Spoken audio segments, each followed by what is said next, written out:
So when I set out to do a vlog every day for 30 days, I knew that it was going to be hard, but I didn't expect it to be this hard on day 2. So first off, if I'm completely honest, the video that I posted yesterday, I had actually recorded on Saturday, and I had completely intended to post it over the weekend, but got seriously derailed. Fast forward a bit, and that brings us to today. It's now Wednesday, and I'm sitting in my hotel room here in San Mateo. It's 10:30 p.m., and I'm just now getting around to recording my video for the day. It's literally been like the forces have been conspiring against me. I mean, I got up this morning and I fully intended to record a quick update while I was waiting for my Uber to pick me up from the hotel room, and I got a flu bug in the middle of the night, and so I spent most of the morning dealing with the consequences of that. And then I took a walk this afternoon for lunch, and I decided to check into my Facebook feed to check on the comments from yesterday's video. And I was bracing myself a little bit because it had been a while since I had posted a video and I wasn't sharing the best news, and so I was a little bit worried that people were just going to be a little bit disillusioned or maybe not have the nicest things to say. And I was really surprised and grateful to see that a bunch of my friends had posted words of encouragement and helpful tips and advice, but there was one comment in particular that was neither of those things. So I won't go too deep into it, but the gist of this comment was, 1, I should stop making videos talking about my struggles with weight loss, and 2, that I should use that time to exercise instead. I should also mention that the person who left this comment was actually a former mentor of mine. He was really instrumental in helping me advance in my career early on, so I wasn't just going to write him off as a hater or a troll. I wanted to really consider his opinion. So, I've thought about it. Maybe longer than I should have, but I've come to the conclusion that I'm going to continue to make these videos, and I'm going to continue to talk about my struggles.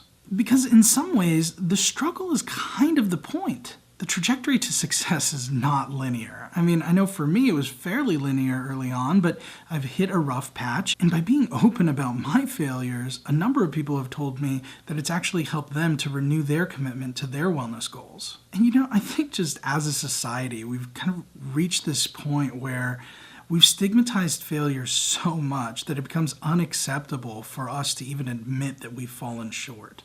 And because we fail to admit our failures or our shortcomings or areas in which we're weak, we don't learn from them or process them, or we find ourselves so afraid of failing that we never really try in the first place. Secondly, I think the idea of using the time that I would be spending making these videos for exercise is flawed for a couple of reasons. I think the first reason is because making these videos is more than just a hobby to me. It satisfies an internal need I have to create. And I think we all have this need to create in some form. We've just suppressed it because we've deemed it as not being super practical. And that's a shame when you think about it, because this ability to create is one of the things that makes us as humans unique among other species. Now, the second reason why I'm not going to reallocate the time I'm spending on these videos to exercise is because at this stage of the game, exercise is far less important than my nutrition is. I mean, at my current weight, my body burns